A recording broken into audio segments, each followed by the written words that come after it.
Insperity presents the Small Business Advocate Show with Jim Blasingame, brought to you by FedEx, CareerBuilder.com, and Palo Alto Software. This is a copyrighted production of Small Business Network, Inc., all rights reserved. Now back to ringside with the voice of small business and the champion of the entrepreneur. Say it now, gentlemen.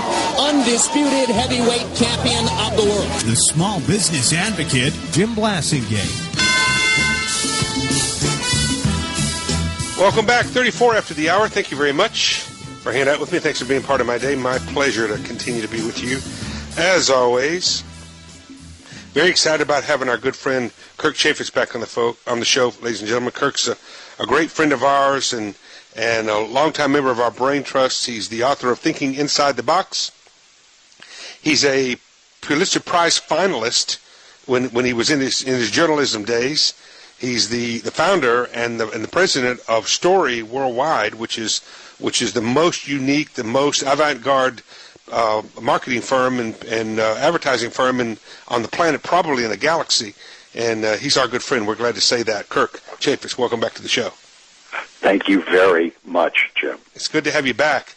Hey, Kirk, you guys have been studying the Occupy Wall Street movement. I've been talking about it. I've been writing about it. I'm going to be doing more of that. But you've taken a different angle on this, and I'm not the least bit surprised. This is what I mean, folks, when I talk about avant-garde.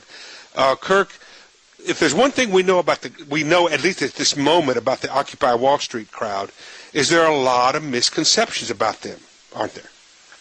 I think that's true, and I think it's been fueled by, to a great extent, by a media business, right. The news media that demands simple answers to complicated questions, and there are no simple answers available these days. So I think that's been one confusion for the news media. And there may be there are probably some core beliefs and demands and expectations of the Occupy Wall Street movement, but there also are some fringe elements, and so that they've contributed to that themselves. But so talk to us a little bit about what their problem. Let's establish what their problem is, and folks. Where we're headed with this is not so much to debate the Occupy Wall Street crowd, but to see what you and I can learn if we're looking like this in our business, and what we can learn from what they need to be doing. Go ahead, Kirk. Well, I think that's the core. That some of my folks, we have a blog that covers advertising and marketing issues. The blog is called postadvertising.com, and everybody's welcome to read it, please. And some of our staff folks who write for that blog began thinking that Occupy Wall Street was beginning to look a lot like a lot of the problems that some of our clients have or come to us with.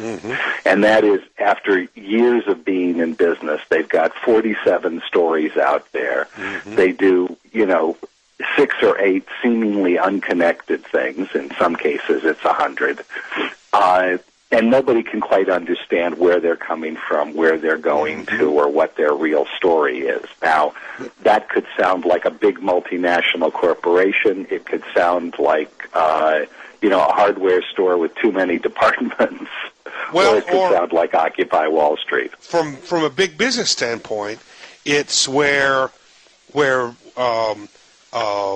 Procter & Gamble will give Sure unscented to one agency and Sure scented to another agency, and et cetera, et cetera. It could be like that. On a from a small business standpoint, those messages are probably maybe 2 messages that the company tried to get out, and 30 that the customers have gotten out there and they have no control over.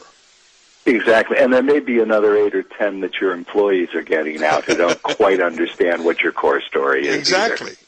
And so consequently, folks, you actually may be looking like the Occupy Wall Street folks. This is where they say no. No.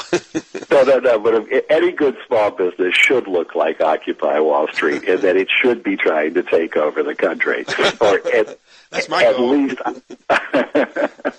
At least you want to occupy your main street, wherever you happen to be. Exactly. So we thought this was a great exercise to go through.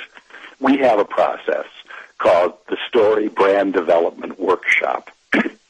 And we've conducted this workshop process for dozens of huge and wonderful corporations.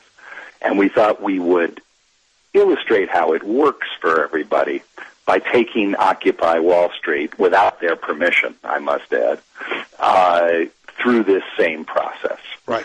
And so what the blog post that we did on the Occupy Wall Street brand story does is it really allows you to go through each of the steps of our workshop in a way that you could do for your own business by yourself, to really locate or relocate in some cases that core story and align all of your various messages.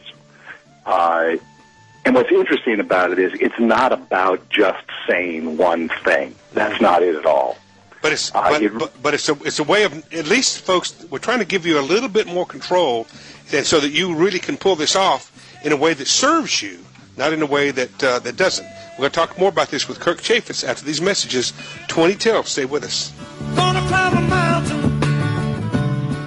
Insperity presents the Small Business Advocate Show with Jim Blasingame, brought to you by FedEx, CareerBuilder.com, and Palo Alto Software. This is a copyrighted production of Small Business Network, Inc., intended for the private use of our audience. Except as otherwise provided by copyright law, all other copying, redistribution, or publication without prior written consent is prohibited. All rights reserved.